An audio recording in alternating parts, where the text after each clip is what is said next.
क्या 189 के invitation round इस साल होंगे? क्या आपको इनविटेशन आएगा? और क्या 491 190 में स्टेट्स की सीट्स इंक्रीज होंगी? ये सवाल हर एक बंदे के मन में है।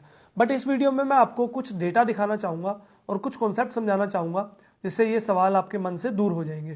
दोस्तों, पिछला जो फाइनेंशियल ईयर था उसमें सरकार ने ओवर एंड अबव 189 के इन्विटेशन दिए, ये बोल के कि हम एक healthy pipeline of applications create करना चाहते हैं। ये वाला साल आया तो नंबर्स ड्रास्टिकली डिक्रीज हो गए और उस टाइम पे मिनिस्टर ने ये कहा कि जो ऑलरेडी हमारे इन हैंड एप्लीकेशंस हैं हम उनको प्रोसेस करके आगे चलेंगे, तब इन्विटेशन देंगे। उस टाइम मेरे मन में ये सवाल था कि इतनी कौन सी नंबर ऑफ एप्लीकेशंस है।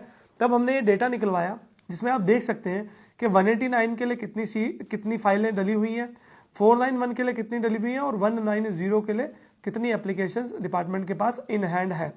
अब ये जो डेटा है ये सेकेंडरी और प्राइमरी एप्लीकेंट को मिला के है।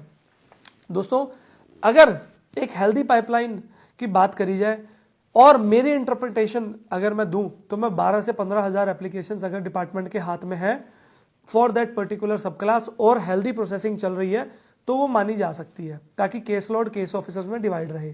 सो कंसीडरिंग दैट इस साल 12 से 15 हज़ार इन्विटेशंस आने चाहिए।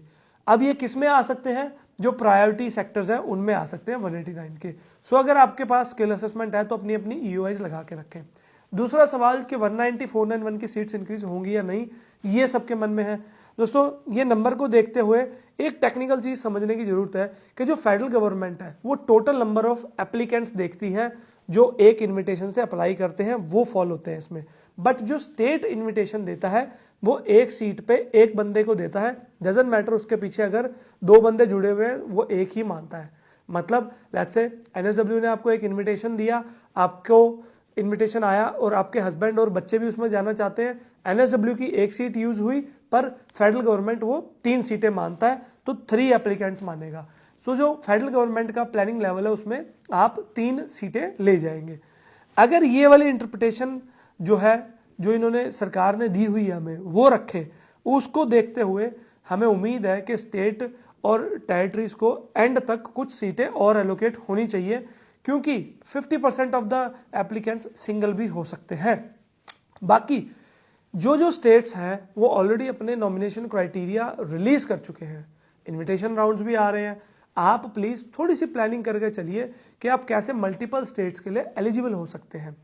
पर यह बात का ध्यान रखिएगा कि जिस स्टेट में बैठे हैं वहां इनएलिजिबल मत हो जाइएगा। So planning is very very important. अगर आपको मेरी जरूरत है, I am available in Bajwa immigration Sydney और आप आके मिल सकते हैं थ्रू bajwaimigration.com, हमें कॉन्टैक्ट कर सकते हैं। Thank you.